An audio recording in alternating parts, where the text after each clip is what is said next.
If you're wondering whether it's possible to use Xfinity Internet without running a coax cable into your home, you're not alone, and the short answer depends on how you plan to connect.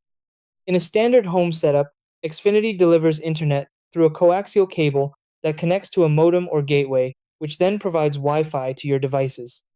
Because their core network is cable based, true home Xfinity internet usually does require a coax connection. That said, there are a few situations where you can get online without one.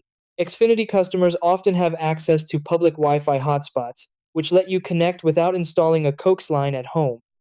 In some areas, Xfinity may also offer fiber or fixed wireless options, which don't rely on coax at all, but availability is very limited and depends entirely on your location. Mobile hotspot plans are another workaround, though they're better suited for light or temporary use rather than full home internet. So, while Coax is still required for most traditional Xfinity home setups, hotspots and select alternative services can let you get connected without it. Always check availability in your area before deciding.